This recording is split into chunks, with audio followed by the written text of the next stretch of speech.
You're listening to Second Cut. This is the weekly podcast from the Film Magazine where we talk about topics from film theory, criticism, and history with movie reviews. I'm Jacob, and I'm the one who picked a boxing one, even though I just wrote about a boxing movie, so, you know, that's a whole thing. Yeah. I'm Sam. I'm the one who picked one of my favourite documentaries, and it was great to watch it again for this. I'm Kieran. I'm the one that has the massive thing against Disney and then has picked a Disney documentary for this. Yeah, but I mean, you didn't have to search for it. It's right there on Disney Plus. So convenient. I was going to say, yeah, the extortionate rate that everyone's charging us for. But welcome to the world. Look, when I was creating the thumbnail for this, I had a real debate between, do I use the already tiny version of the cool old poster, or do I resize the very large version of the crappy new, looks like it was made in the 90s poster? And I went with the classic. Unfortunately, the size worked, but... correct answer. Always go with the classic. Yeah. The new one just looks terrible. I'm sure that's what they're using on Disney Plus. Just no. Let's just not. I mean, that's the problem with like promotional art and packaging for anything these days. It's like gone are those days of where you had a nice kind of hand drawn painted poster. You know, now it's just varied degrees of bad Photoshop and different scales. Drew Struzan is completely out of a job, and we are all the worse for it. And wonder, can we go back to those movie posters, proper movie art, like painted stuff? You know, like those were the days when we actually had art involved instead of getting sharks off Shutterstock for the Aquaman poster. Yeah. So we are talking about documentaries. And we're going to go back to our old film school notes. I have the definition for documentary here. It's a film that purports to tell the factual truth about a situation, person, place, or in my notes I wrote pals, or event. Self-identified, utilities, events recorded or staged, voiceover, interviews, stock images, animation, visual aids. All of those things are used. The purpose: to take a stand, state an opinion, expose a little-known situation, advocate a solution, be a call to action. Any combination, I wrote augmentation, of the above often utilizes methods of persuasion. You know, I distinctly remember being sat in an MA class and our lecturer going, it gets to a point where you're fed up of seeing first-year film students writing something along the lines of, genre is a French word meaning type or kind, and you've just done the documentary version of it. Congratulations, that I still kind of had to throw up in my mouth a little. Yes, in case you did not know, that is what a doc... Now, these days, it seems like they're all about serial killers, but I think we found some other topics through these historical films. Yeah, there's no true crime in these. Well, a little bit of true crime, I suppose, if counting animal abuse for Kieran's and potential fraud in mine. But there's true crime, like little footnotes in mine that they really glaze over quick.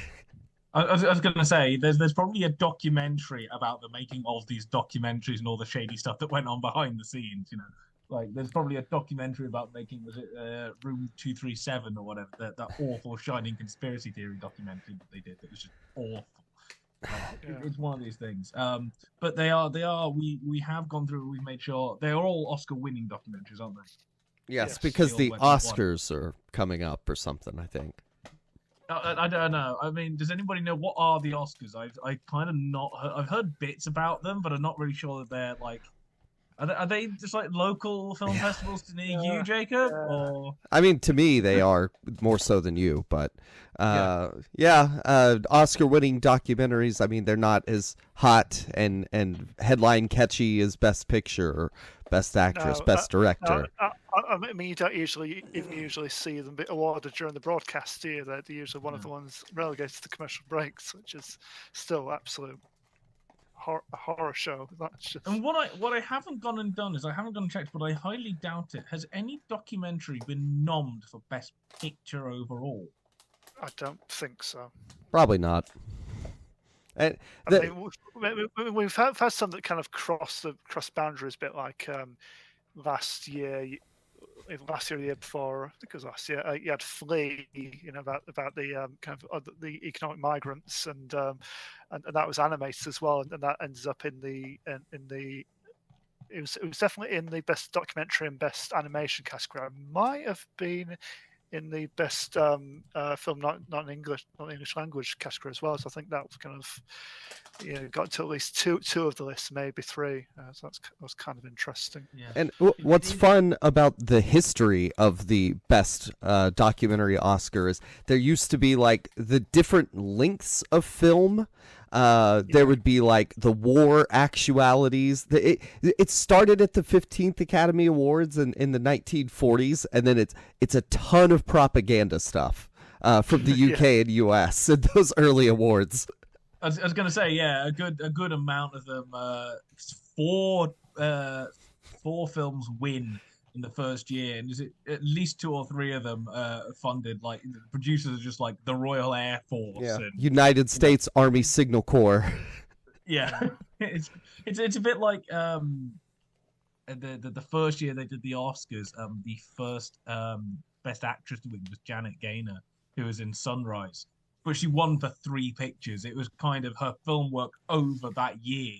She gets it, so she technically gets it for 3 different films.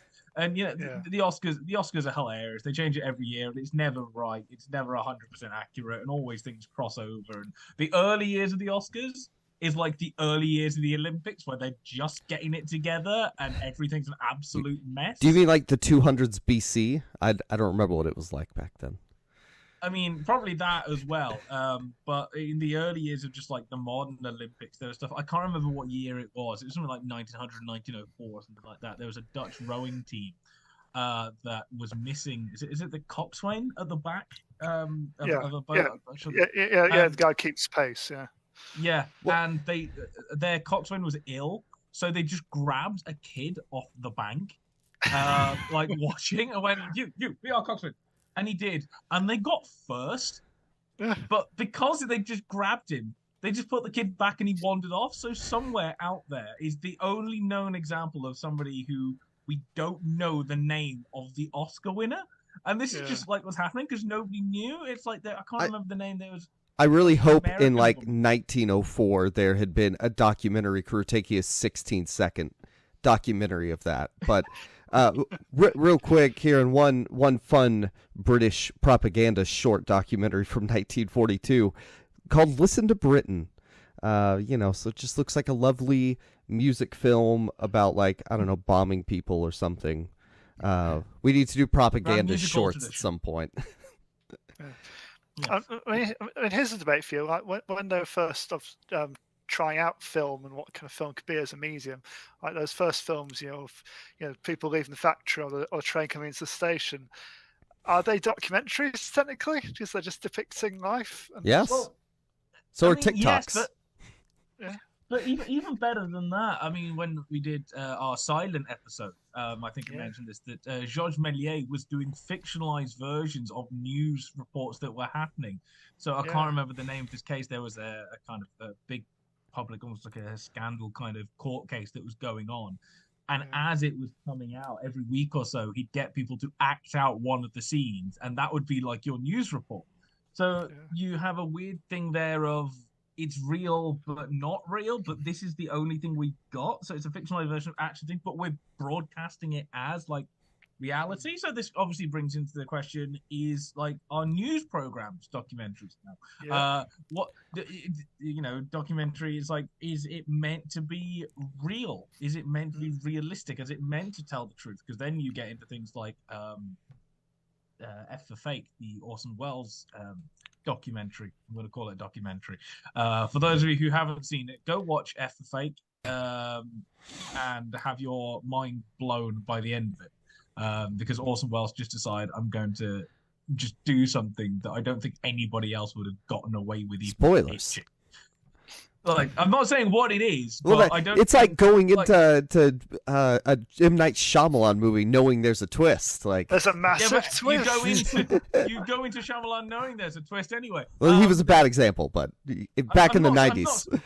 I'm not saying there's a twist or not a twist, but he does something in this documentary that's like, again, if it wasn't Orson Welles, I don't think anybody else could have pitched the idea for this documentary and then gone, yes, we're going to make that. Yeah. Like, it was just one of those things. So yeah, documentary and where truth and realism and all this stuff comes together is a bit tricky. Yeah. I mean, there are lots of different kinds of kind of documentaries out there, and you kind of got to question kind of what is the purpose of this? Why has it been made? What's it kind of setting out to achieve? I mean, I remember I did a module for my MA on documentaries, and the theorists that kept getting brought up, because I think he was like a pretty much one of the groundbreaking guys writing about this in the 90s. There was Bill Nichols, and he kind of highlights like 3 different kinds of documentaries and how they kind of differ from each other. So he said participatory documentaries believe that it's impossible for the act of filmmaking to not influence or alter the events being filmed. What these films do is emulate the approach of the anthropologist participant observation. So the filmmaker steps out from behind the cloak of voiceover commentary, steps away from the poetic mediation, steps down from fly on the wall, and becomes a social actor, almost like any other. So the filmmakers like fully part of it, and they're often seen. So I say Louis Theroux, stuff like that. He's appearing in front of camera, and he's obviously a character within his kind of argument. Kind of that's very much like a participatory documentary. In contrast, you have the reflexive documentaries, which do not see themselves as a transparent window on the world. Instead, they draw attention to their own constructedness, the fact they're representations. So they question the authenticity of the documentary in general. So I suppose you'd have like a more kind of a meta kind of take. I'm trying to think of a good example of this one, but it's like it'd be more meta take. It would be kind of you'd probably introduce your argument, but it would always be challenging it. It was like, that this hasn't gone the way I meant it to go. We better start changing tack. We better change your argument. It kind of almost evolve within the telling. And they have the performative documentaries. Reading all these categories, I'm kind of thinking Louis Theroux could probably fit into all 3 of these in various degrees. But performative documentaries, they stress the subjective experience and emotional response to the world. They're strongly personal, unconventional, perhaps poetic or experimental, and they often they're designed to make us experience what it might be like for us to possess a certain specific perspective on the world that is not our own. So, e.g., that of a black gay man in Marlon Riggs's Tongues Untied, or Jenny Livingston's Paris is Burning. So they might also lend themselves to certain groups, women, ethnic minorities, etc., to speak about themselves. So I think that possibly lends more into like underground documentaries and kind of more kind of revolutionary kind of topics, I suppose. Maybe more political stances. I feel like there's a breadth of like I'm trying to think of where something like we were talking about true crime earlier, like this one, Save the Cat. Like, where does that fit in there? Because like it has participatory people. I think the fact that the camera is telling the story at all, like there's just all these weird boundaries for these that I don't quite get there, but. That's about him, not you, Sam. Yeah. I mean, I don't know about you guys, but probably the thing that turns me off the most about documentaries if it's a very standard, conventional, which just talking heads, back-to-back talking heads, just like guys, well, I remember this. Well, you remember that? Well, I remember this, and it's just throw in a graphic, Yeah. It's just I just find that just so dull. Like that with a lot of history documentaries on TV. These old men just regurgitating information. I mean, I kind of end of primary school going into high school, I was a very morbid child. So one of my favorite shows on TV was Air Crash Investigation. So I kind of grew up on that. as a thing very much in, and I do agree. Stuff like that does get a bit off, and it's nice to see documentaries that do try and do something a little bit interesting and throw something in. I remember Avatar 2019, they had a screening of a Lucio Fulci documentary called Fulci for Fake. Not F for Fake, Fulci for Fake. But in it, they threw it in. So they had the odd kind of talking to kind of Fulci's daughters and various people as they went through his career. But their kind of their framing device that they used was somebody that was, and they shot it kind of like just a regular film. Somebody that was going around interviewing these people because he was going to play Lucio Fulci in a documentary or a biopic or things like that. So you'd cut back to shots and little scenes of him like in a dressing room getting a little makeup in and talking to himself, trying to get himself into the zone and using these notes or something. So it's just a nice little framing device. Just do something similar instead of just regurgitating all this information and putting something in. Yeah. I mean, I really find filmmakers like Asif Kapadia's really interesting. Because he did Senna and then Amy. And both films, they've got no talking heads at all. It's just voiceover over kind of pre-existing footage. Usually home movies. So I think that's quite a kind of a poetic way of doing things. It's almost blurs kind of reality to an extent as well. Yeah, and I think that even the Oscar ones that are, kind of the more traditional style, there's going to be high quality of that. But, there's still only, I was sitting there thinking whenever you said, oh, it goes out of the talking head style, and then you said, it just does voiceover with foot. And I'm like, I mean, that's, there's only so far you can go in documentary, like experimental narrative style when you have a narrator. Yeah, I mean, it's all construction. In theory, it's presenting a certain level of reality, but it's all constructed. It's all choices being made by the filmmaker. Yeah. And then you get the time when documentary blurs into feature, where you get mockumentaries and found footage. I mean, last Tuesday for one of the societies of the university, they asked me to do essentially a lecture, our talk thing on writing and stuff on found footage, which then meant, oh my god, found footage. You know how much I hate found footage. Yeah. So Kieran, just call it cinema verite. Come on. Well, one of my points was they're inspired by cinema verite, and something I'd forgotten existed, which were the really interesting Mondo films. If you have come across them, they were done in Italy in kind of the 60s, 70s. They're essentially like little faked documentary shorts that were normally of kind of like other cultures, exotic cultures. I don't know. They're exotic for Italy, so you get almost like fake clips. I think there's one where there was they faked a clip of perhaps like I think it was like a Buddhist monk somewhere in Asia committing ritual suicide by pouring himself with gasoline and lighting himself on fire. And the guys that did Cannibal Holocaust said that these were very much an influence on doing Cannibal Holocaust and things like that. And then you get to things like, all these filmmakers that were doing found footage were looking to documentaries earlier on. Things like McPherson Tape and The Last Broadcast, which came out the same year as Blair Witch, and it's very underrated. Were looking to documentary style filmmakings, and it's quite funny. The McPherson Tape is like a 1-hour alien abduction film, and you can find it on YouTube. It got remade, but the original is definitely on there. And there's a couple of people that have gone, oh my god, how could people believe this? It's so bad. It looks like it was made by a first-year film student. It's like, yeah, that literally was the case, pretty much. It wasn't a film student, but because found footage hadn't been invented, like I think at a certain point we think that it must be bad because found footage wasn't a thing. No, this was one of the things setting the groundwork for it, using these kind of documentary footage, and they are inspired by Cannibal Holocaust, who was inspired by these documentaries, cinema verite. So it all feeds back in and goes all the way through, and it was very interesting actually to go through and watch all these things. Yeah, like why else would it look so bad? If it wasn't just people capturing something real, with their own, home movie cameras.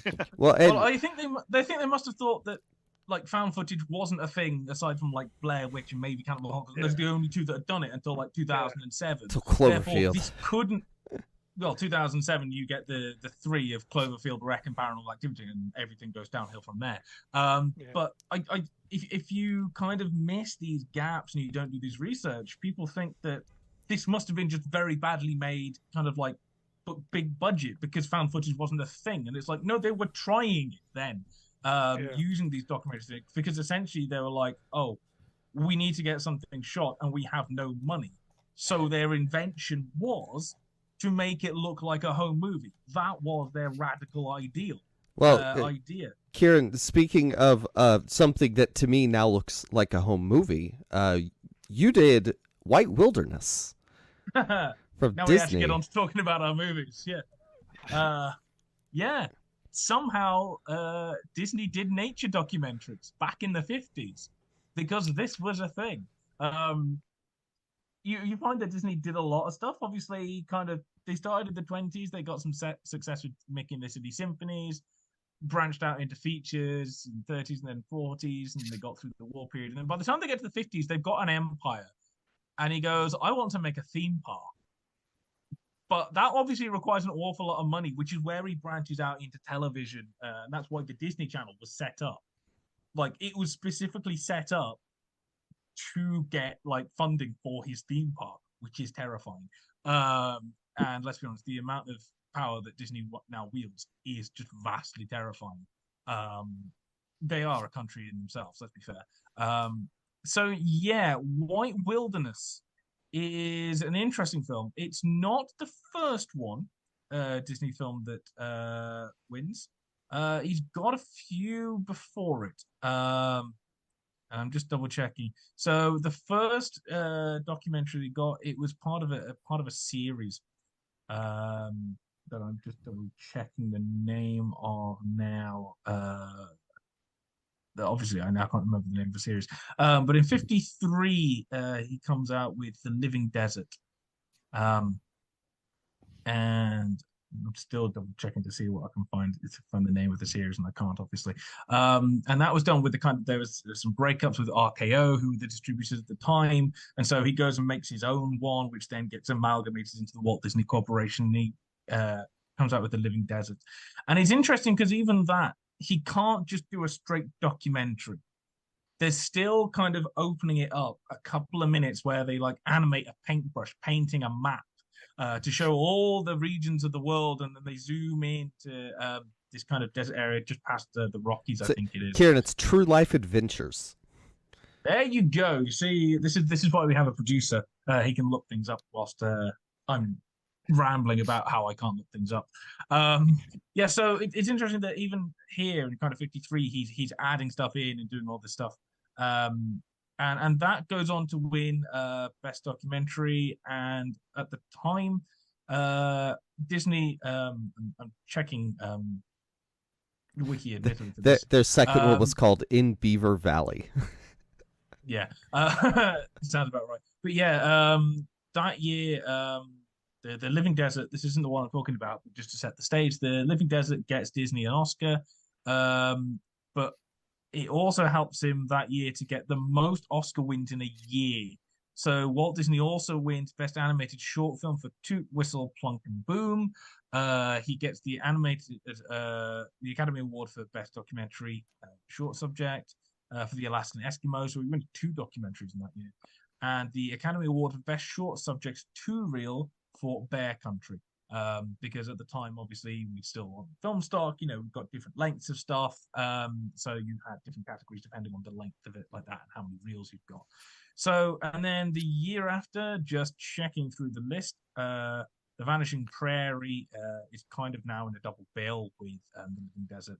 That also goes on to win Best Documentary Feature for Disney as well.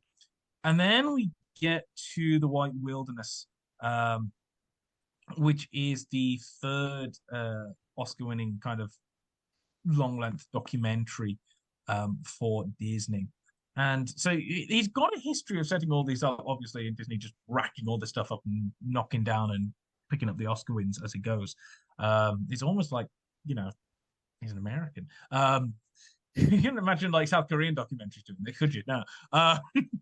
But the interesting thing with this one is, and all these documentaries are kind of now bog standard. You know, it's footage of animals, and we've got a kind of overarching narrative. So for the White Wilderness, it's kind of ice, and then all the ice kind of melts, and we track the wildlife as it goes on through the season, and the ice right at the end kind of comes back. And this is obviously now kind of the nature documentary stuff that we'll have with Attenborough and Morgan Freeman narrating, and this is kind of now par for the course. We don't think twice about it. I'm glad I didn't pick March of the Penguins now. I was going to say, maybe one day we'll do Blue Planet or Planet Earth. You know, do Attenborough just in general, me and Sam, TV stuff, and have, you know, Joe throw a fit. Oh my God, it's on TV. But the interesting thing about White Wilderness is kind of not the film itself, or most of it, or the fact it won the Oscar. It's realistically one sequence, which is a sequence of lemmings, which I seem to remember in my head before I knew they were a creature. They were the video game characters, and not only that, so they're the little kind of like flightless birds kind of things. Not birds, actually, no, they're rodents. They're very small brown things that run along, scurry along. I remember brown things that scurry along. You know, we had the schedule for last week. My brain's going. But in this documentary, it kind of shows them as they all evolve, and it shows them trying to get to land. And when they come to a stream, they will just charge through to the other side. But when they get to an ocean, this is what scientists apparently think. They will just, they think they must know, they think they treat the ocean like a stream. So there's land the other side. So they'll hurl themselves off this cliff, trying to get to land on the other side. Do scientists think it, or do documentary filmmakers making a science? This is what the documentary tries to tell you that scientists believe at the time. Bearing in mind this is 1958. It turns out this is not a thing. And so what the documentary tries to say is that when they're doing this, all the lemmings will rush as a herd. And once they get into this herd kind of rushing forward, there's no thought of stopping.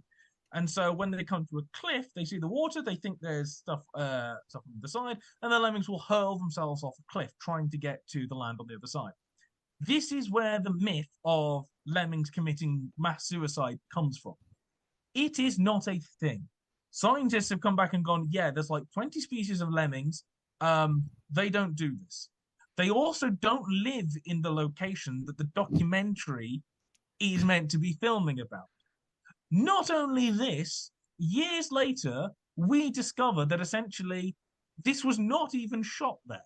This was shot in like a soundstage kind of environment, or at least a kind of set in Canada somewhere, I believe.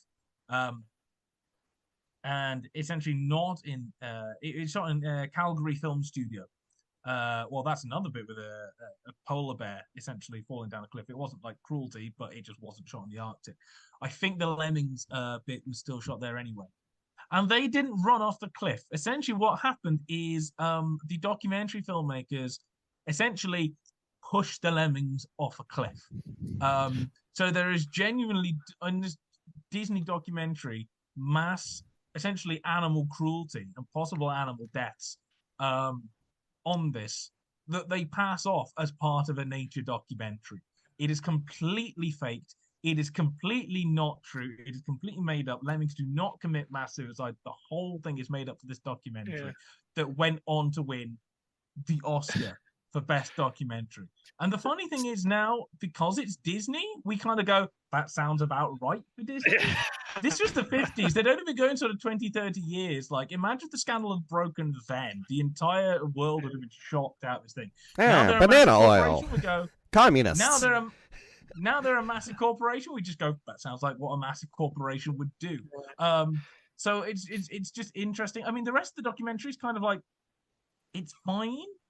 But I think the trouble is, because we're now so used to this kind of nature documentary style of, you know, voiceover, you know, adding bits of narrative and personifying these animals in the way that they'll hunt. Well, Kieran, was there a real fun animal fact that you learned?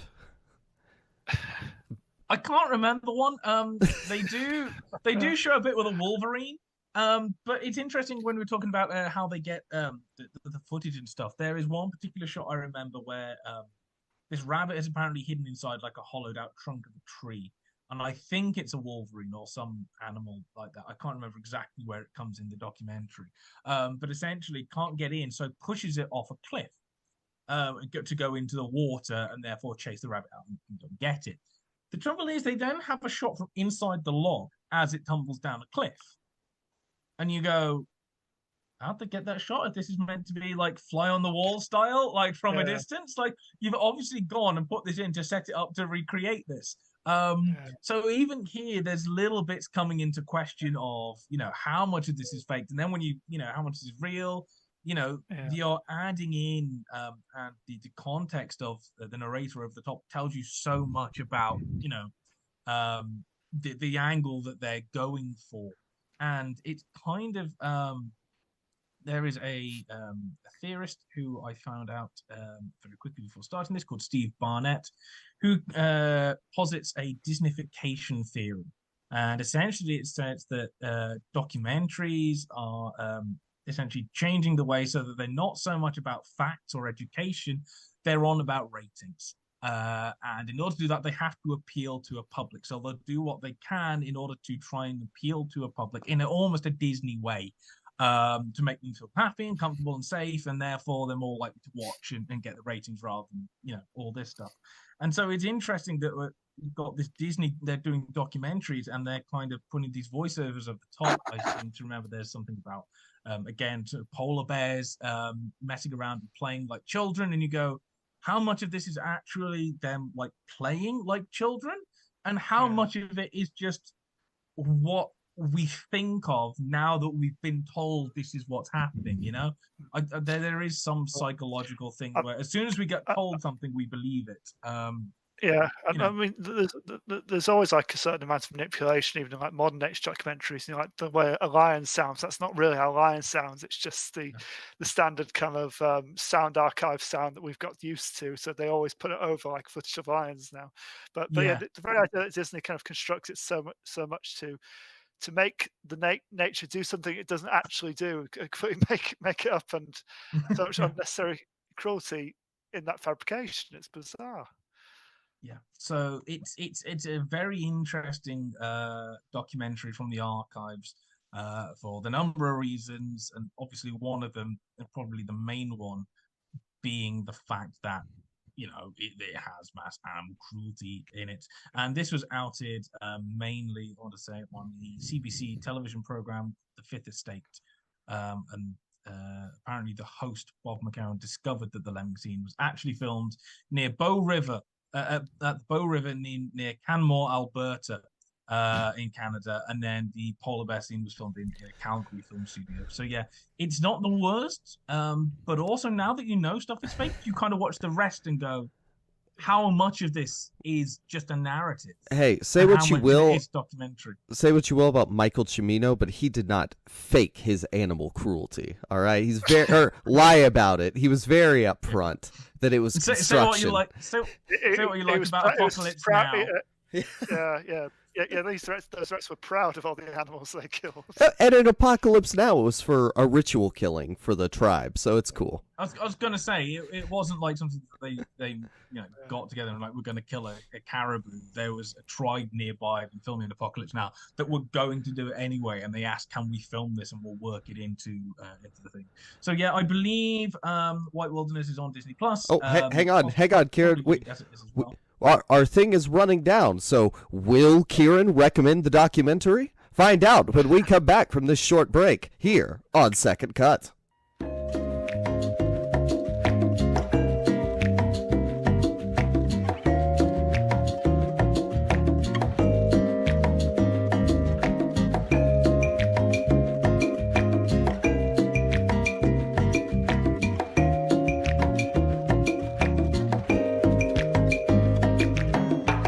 Welcome back to Second Cut. Thank you for sitting around and waiting on us, but we are back, except for Kieran and Sam are not, so give me a second while I see why their audio is not working. Why is this? On purpose. This is not on Yeah. purpose. It just doesn't want to hear us. Yes. Okay. Let's try it now. No, but let's try it now. It's And the Hello? British-American rivalry. Are we back? Right. Okay. You yes. tried to silence us. So, Kieran, will you recommend your movie to the audience? If you've got an hour and 10, hour and 15 odd to kill, it's not the worst in the world. But like, there are other nature documentaries that are better and better footage and don't involve animal cruelty. I think it's one of those ones that you kind of tick off to go, yes, Yeah. I've seen it. That was interesting. That was a moment in history, and then you move on. It's not amazingly captivating. There's other stuff out there, and I think you watch it for the historical reason, and the kind of Lemmings reason, rather than actually I want to watch a nature documentary. Morbid curiosity.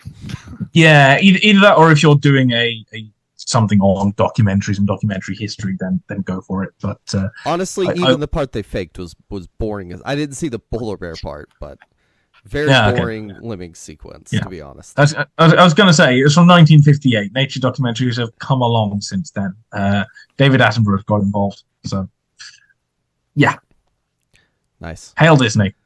All right. I watched When We Were Kings, which is from the documentary filmmaker Leon Gast.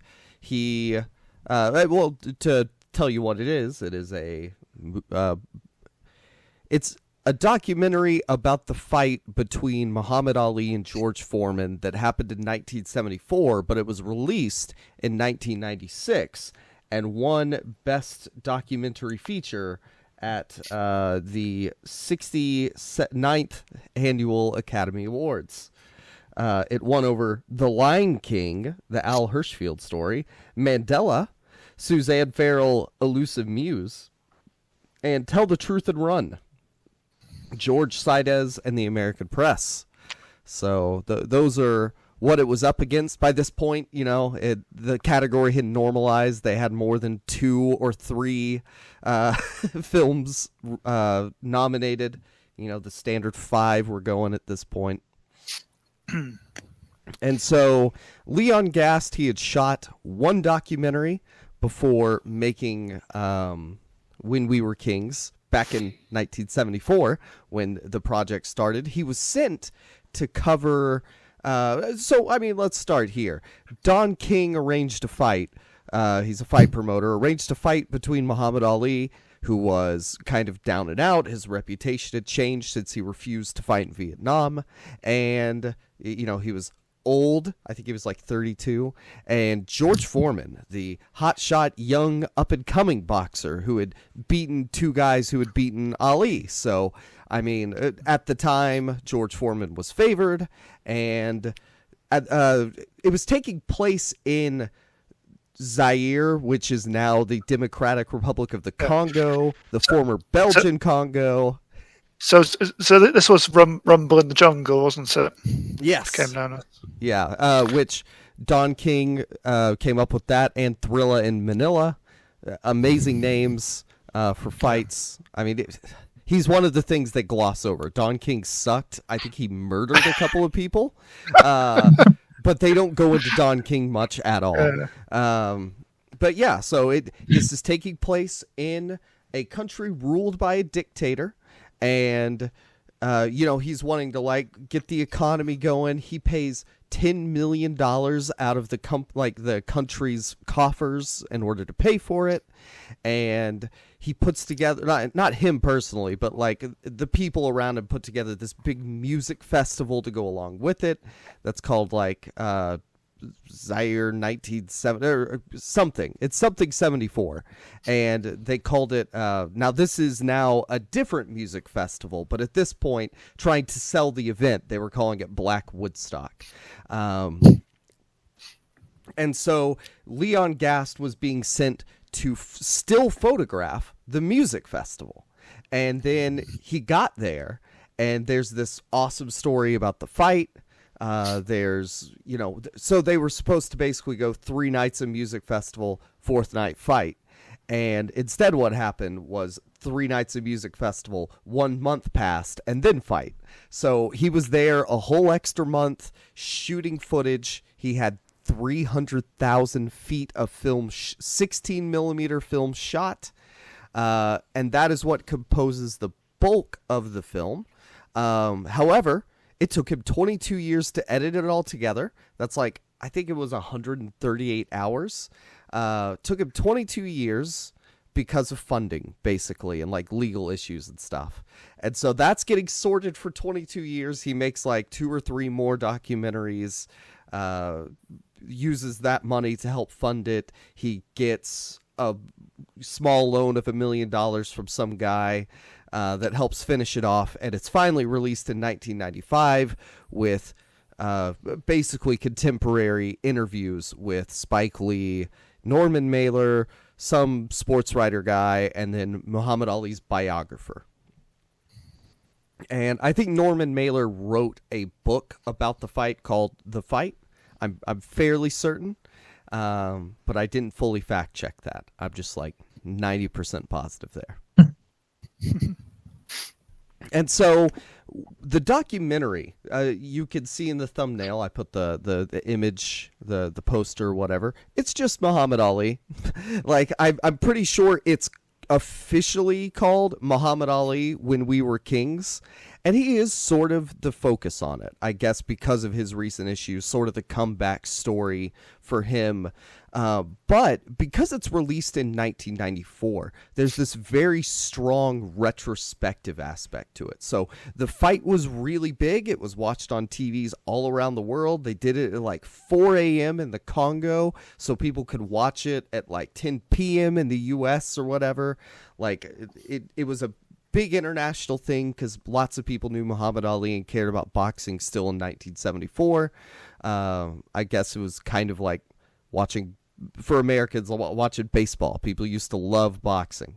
But now, like, nobody cares. So George Foreman sells grills, and Muhammad Ali, I don't know what he was doing. At the end of this documentary, they're like, and maybe it's because this fight, Muhammad Ali started losing his motor skills. And I'm like, really? This one fight is why? Whatever. But yeah, so he is basically making it about Muhammad Ali. And that is the there's a strong socio-political undercurrent. I mean, there would have been in 1974 too. The fact that there continues to be in like 1996 is a little bit of an issue because a lot of the issues being discussed by Muhammad Ali and by Spike Lee, who is he's not used much, but you know, for me that's like my connection point is Spike Lee. Basically wearing his hat and glasses look that he had in that movie. He was just very relaxed, mid-90s hipster-looking dude talking about like, Muhammad Ali. Kids these days, they don't know about Muhammad Ali. Kids these days, they don't know about current events. I think you could really see his motivation for making some of his films that would come later, like after 1996, whenever you watch this, and he's like, kids don't remember any of this stuff. He's saying that a long time ago. Darn kids and their cell phones. Yeah, but like the thing is with what I think he's referring to ultimately is Rodney King, which had just happened a couple years before. The police brutally beat Rodney King on video, and like white America still today is arguing over whether or not Black Lives Matter and whether or not it's racist to say that towards white people. Those are the issues. We're still dealing with killing people with the police, and Muhammad Ali is like, Spike Lee is talking about how Muhammad Ali and Malcolm X, the kids don't know them these days. Like, we're such a far cry from him talking about that now. It's bizarre. But that's what Muhammad Ali sort of embodies, is this political figure within sports where he was a black guy who was able to say, fuck the system. And who's going to mess with him? He's Muhammad Ali. He's the toughest guy in the world. He'll beat you up. And he's this really charismatic figure, too. So he really works because he's up there. He's saying, I'm going to talk him, show him my tricks. I'll beat him up and throw in some brick. You know, he's like rhyming, and he has all these really cool sayings. And So there's this one other talking head guy, and he is from the Congo, I think. And he talks about how, people over here, we loved how genuine he is. We loved how affable he is. He seemed like a great guy. George Foreman is not the focus of the documentary. George Foreman, and the outcome of the fight affects this. But I think if this come out in 1974, maybe there would have been a bit more George Foreman. But instead, he is this just kind of reserved background figure who people are rooting against because, according to the African dude speaking French, George Foreman showed up with a what do you call it? A German Shepherd, which is what the Belgian regime used. So that wasn't a great look. And then they also assumed he was white because his name was George Foreman. So they didn't even know he was a black dude before he showed up in the Congo or Zaire, whatever. I'm going to use those interchangeably, but it was Zaire back then. And so he sort of gets short shrift in this documentary when it comes to the social stuff, and I think his blackness, culture identity, that sort of thing, even though part of it is, there's this big black music festival. There's the two biggest black fighters in the world, if not two of the biggest American black athletes, fighting on the international stage in Africa. So there's this whole Pan-African, including diaspora, kind of undercurrent to it, and George Foreman just kind of gets left out of that, which is a bit of a bummer, but it's Muhammad Ali ultimately. It's his movie. And so Norman Mailer, and this is where I think they could have gone stronger into the social part, is including more African-American retrospectives, because they do a lot of good job, showing different people talking about, the semiotics of this fight, essentially. But, and then they were shot on site, too. And whenever he was shooting these interviews in 1974 on site, there would be this really weird zoom that he does, right into the person's face. But then whenever he... I'll talk about that. So I'd absolutely hate it. Yeah, it's really, it's interesting. It's discomforting. But, I mean, they have good stuff to say, at least. But Norman Mailer, him and the sports guy, at least the sports guy's talking sports facts, but Norman Mailer is just being a writer from the 20th century. He's like, this guy was the dictator of dictators in Africa, right? So in that stadium where they had that fight, he had a torture chamber down under there. And before the foreigners got there, he took 1,000 criminals down under the stadium, and he picked out 100 random ones and killed them. And then there was no crime for the next 2 months or what I don't, that's the story he told. And then during the fight, he's like, and then it was like a gladiator arena, and literally because there was still blood underneath the stadium and it was affecting the atmosphere and I'm like, what are you talking about, dude? Is this going into propaganda documentary at this point? I mean, so apparently the Mobutu guy who was in charge, they really brush over him. Most of what they say about him is that Norman Mailer weird anecdote that I'm skeptical of. But I read his obituary in the Washington Post, and apparently he is the reason they coined the term kleptocracy. He made $5 to $10 billion just being the dictator of the Congo after being a revolutionary leader. Yeah. So vaguely heard of him. Yeah, originally Joseph Mobutu, I think his name was, and got changed. Yeah, and his name means it's like a 50,000 word sentence about leaving fire in his wake as he defeats his enemies, is what his new name means. He seems like a guy I would watch a documentary about. It was really interesting. But there's very little info about him. But yeah, I was skeptical of Norman Mailer, but him and the sports guy, they're there to talk about firsthand. We were there, we were in the stadium, here's what we saw and felt. Here were the perceptions of the time. But it's so few guys. I thought that the biographer of what's his name, Ali, was really good, but Norman Mailer and the sports guy were just really leaned into in those 90s interviews, and I wonder what that editing process was like. Maybe he could only afford with that last $1 million to get 4 people. I don't know. But that was kind of a down point for me, was they could have done better with the interviews that they used. And then just aesthetically, like I've already kind of made it clear this is a pretty standard documentary. There's lots of first-hand footage. The first-hand footage is awesome. Like, it's cool they got all that. So much of it. But it is interspersed with the boring standard talking, and there's only a couple of interesting like match cuts with documentary footage. And there's one point where there's this like lady doing this like I don't know, whispery, undulating, like scatting, whatever, along with music that's happening. And so he edited that together out of like sound and video footage. It's really cool, but it like he uses it a couple of times, and then he uses it as a symbol of like a succubus came for Foreman. But that succubus was Muhammad Ali. And I'm like, what are you talking about? And so, yeah, I mean, there's just very little to go on. And this is what I was going to say earlier with the ITMs. There's this like elementary school picture backdrop behind them while they're doing it. So it's like, with the other interviews that they do are outside, like back in you can't do it in Zaire anymore. I guess you could go travel over there, but it's not 1974, and there's no effort made to put Spike Lee or anybody else in like an interesting location. Just put a boring backdrop behind them, boom, job's done. Couldn't use a green screen and nope, too much work. So instead so just on that, I'm aware that the time is running on, which is normally me doing it. I'm going to ask a couple of questions on this. It won best documentary. It's not best picture, documentary picture.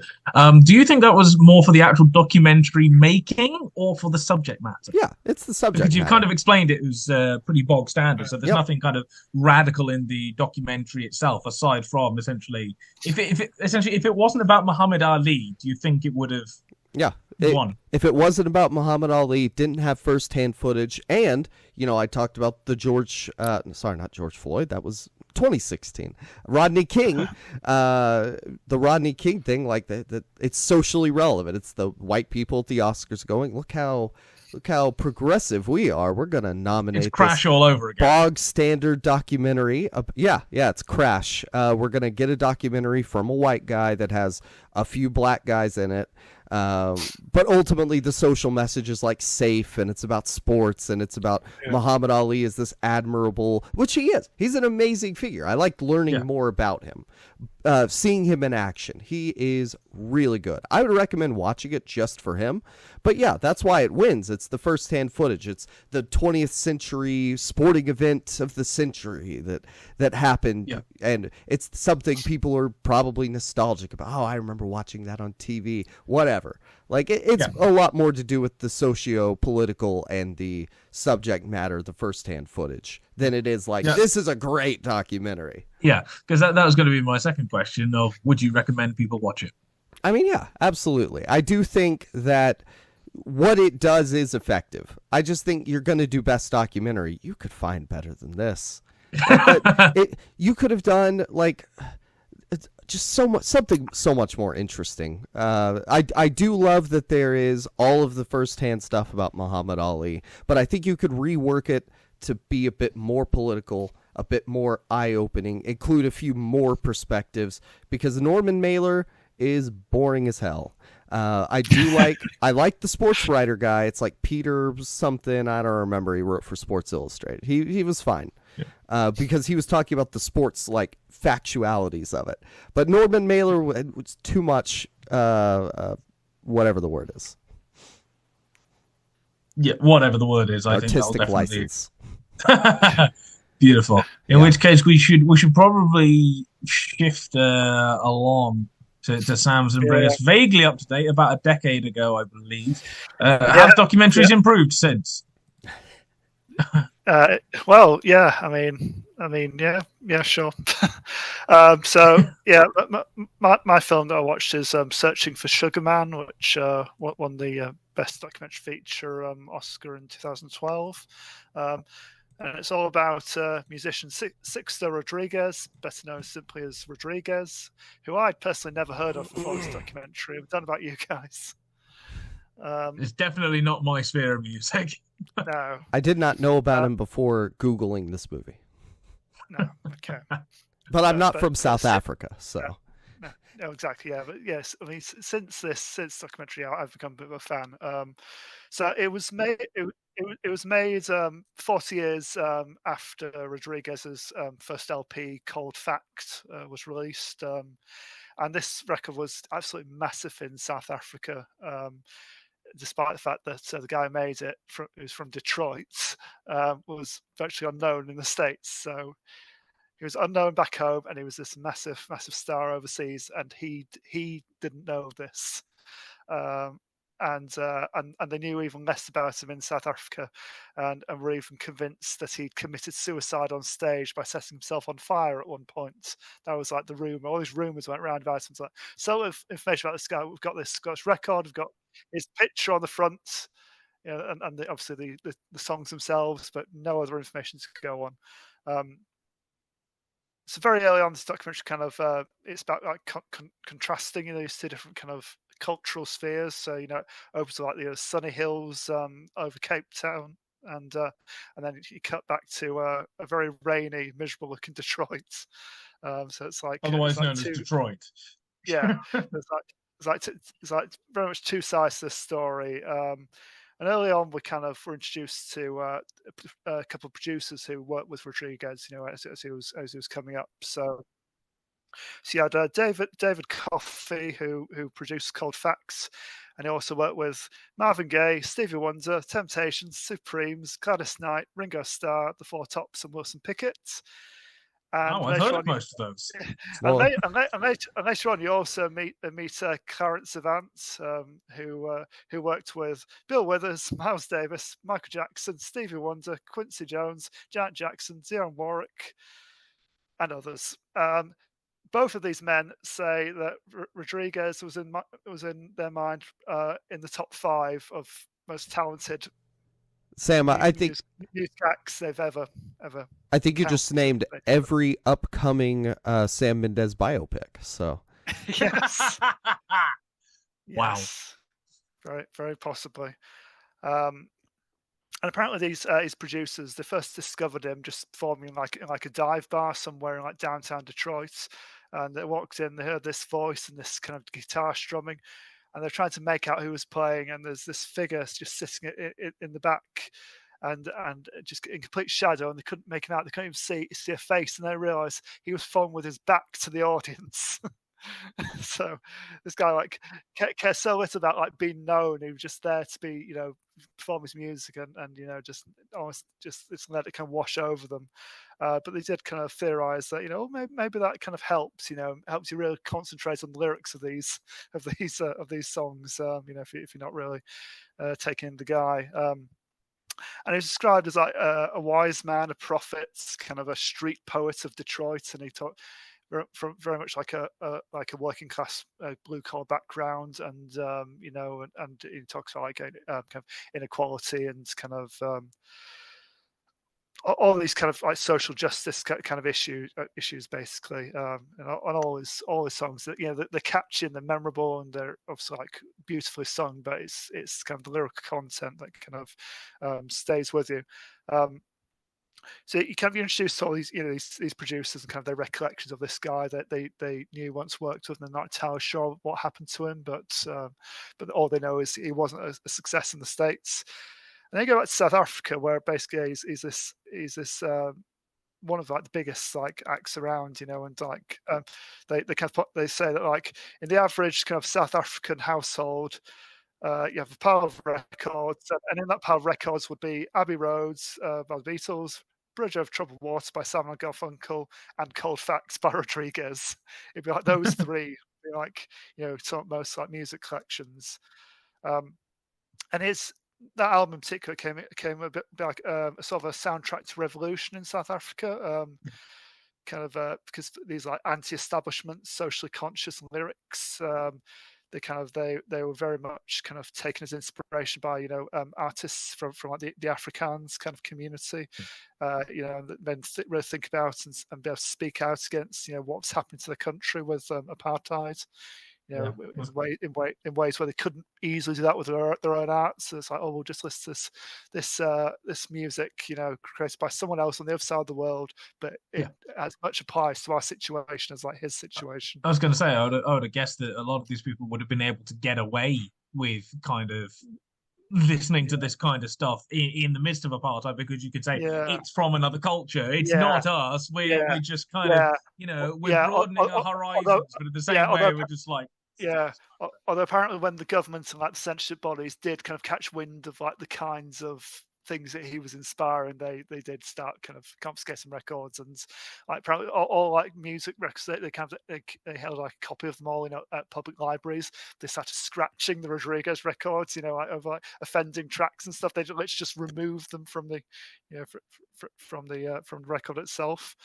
It reminds me, you know, people do that. I remember Iron Maiden, they about 10 years ago played a gig in China where they had to change the lyrics. They weren't allowed to sing the title of the song "Power Slave" in China for obvious reasons. And during the Trooper, which hilariously enough is based on the Charge of the Light Brigade in the 1850s, Brucey always waved around a massive Union flag. Not allowed to do that in China. I don't know why this one, but you know, along with literature, music does get censored, and I guess it would have been very politically kind of inciting at the time. Yeah. So basically, the impetus behind the documentary is just a couple of South African music journalists and like massive fans of Rodriguez. Basically, they just want to know what happened to this guy. Is he dead? Is he alive? You know, kind of what you know, why are there only like two records? The massive over here. Why haven't we heard of anything he's done since? And they presume because he stopped releasing music, well, he must have died. But no, in fact, no, he just retired basically. And they basically go into this investigation and start kind of ringing about, and they end up speaking to like people who knew him, like in the States, and you know, his producer. And it turns out, he wasn't big over here, so we don't really care kind of how his music did around the world. And there was some quite dodgy stuff in terms of like royalties and stuff that seems to have disappeared. So it's like, so he would have made quite a bit of money from South African you know, kind of fans, but no, those records, those royalties just seem to disappear into thin air, which is a bit strange. Weird.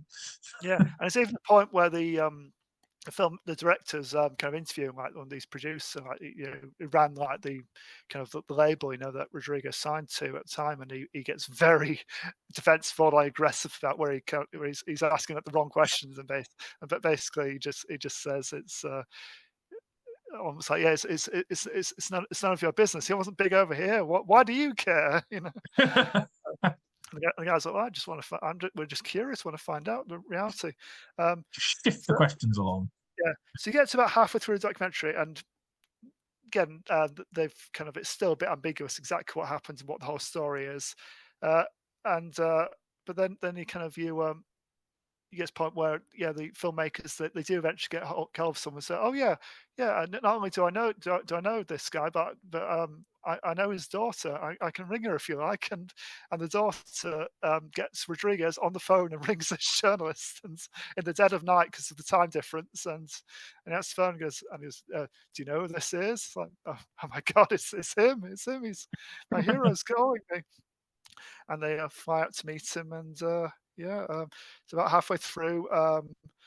After all these rumors, all this kind of ambiguity, there he is. You see this elderly but well-preserved man in sunglasses, just leaning out of his kitchen window and kind of waving at the camera. And what's Rodriguez been doing all these years since his brief kind of musical heyday? He's been remodeling houses in deprived Detroit neighborhoods, basically. And he gave up music when he couldn't break America. There's a bit of a happy ending though, because they did manage to get him finally to South Africa in 1998, where he was kind of welcomed as a hero. Apparently, his backing band didn't even know kind of that it was going to be the real Rodriguez turning up. You know, this guy just wandered into their rehearsal. They're playing on to like a tape of his record, and they kind of sat down, switched off the tape, and started playing along in perfect time. You know, it's like, okay, yeah, this is the real guy, basically. So he did like 3 start tours in South Africa, and yeah, he got a bit of like a second life, second career out of that, and even kind of ended like his final show in South Africa at the time with "Thanks for keeping me alive," which was nice. So he did die actually last year. Finally, he died for real last year. Jesus, Sam! Finally. Yeah. Yeah, well, after all those years of rumors of his death were greatly exaggerated. No, he had a good life. Fame wasn't really for him. He had a very kind of fanatic audience in one corner of the world, but otherwise, yeah, he was an ordinary dude. Went back to his previous life, lived in the same kind of house they bought in suburban Detroit for all of his life, basically, and just tried to run for office a few times unsuccessfully, and just and he didn't even attend the Academy Awards where Searching for Sugarland eventually won, because he didn't want to overshadow the filmmaker's achievement, which is a very Rodriguez thing to do, because I think he was a modest. He was a modest dude. I think he was just happy with his music, and doing his music for himself. Really, I don't think he was that bothered by fame, really. So, in which case, I have to ask the two questions very quickly, because I see we're running out of time today. Which is it a well-made documentary? You said a lot about it, but is it well-made or bog standard? Yeah. No, I mean, it's nothing kind of particularly revolutionary. It's pretty standard kind of interviews and like a few kind of animated kind of linking scenes and stuff like that. But it's just a good story. It's like it's an interesting mystery to unravel that not a lot of people would know about. So it compels you. It kind of brings you along for the ride, and you want to find out the answers just as much as these guys do. And I think one good thing about documentaries is I think if you don't know anything about the subject, sign of good documentary is it makes you interested and it makes you want to find out more afterwards. Like I said, I became a fan of Rodriguez after this, and listen to all his stuff now, and I think he should be better known as a musician, because I think he's a wonderful lyricist, a beautiful voice, and well worth kind of checking out his back catalogue. Sounds like you'd recommend it then. Yeah, I would recommend it. I get why it was like it's not groundbreaking on a filmmaking level, but it does its job. It's just a good story, and I understand why it kind of got the reception it did. So I wonder if it would have won over Mandela as well, or probably not. Maybe not. Well, we'll never know. I've not been able to find whether Mandela was a Rodriguez fan or not. Ooh. That would be something to research. Certainly interesting, yeah. Yep. All right. Well, that is our podcast documentary, because we are filming it on YouTube. Although it's pretty unless you're listening standard to this on like Spotify or iTunes, in the future, in which case, hi to the future. Well, then it's an odd documentary. What he said. Yes. So yeah, go watch us, listen to us. But until you do that, guys, where can people find you? You can find me at SSB Thinks Film and at the Film Magazine, where my review of Madam Web is out there for all you guys to enjoy. I am K Judgmental across the various places. My last thing on Film Magazine was a retrospective for One Flew Over the Cuckoo's Nest, which was one of the only 3 films to win the Big 5 Oscars. So in the run-up to Oscar seasons, go have a look at that. Yeah, and you can go check me out at the Film Magazine as well. And before you read any of my stuff, realize I didn't think Madam Web was that bad. So, yeah, keep that in mind when you're reading me. To be fair, I don't think it was a one-star film that came out as a one-star film. I still don't really understand our rating system. Oh, well, we'll put out a primer. Equate to 2 stars. Hey, I think it was like out of 10. I'd give it like a 4. It's not the worst thing I've ever seen at all. It's the most entertaining Sony Spider-Man spin-off so far. Take that as you will. Yes. All right, and then go buy our stuff at our Redbubble store. You can read that down in the description or show notes. Also, just give us money if you don't want to have objects. We didn't watch the Al Gore documentary, but if we had, then we would advise you not to have plastic. So, yeah, that is it. Thank you for listening, and Thank you. goodbye. Goodbye.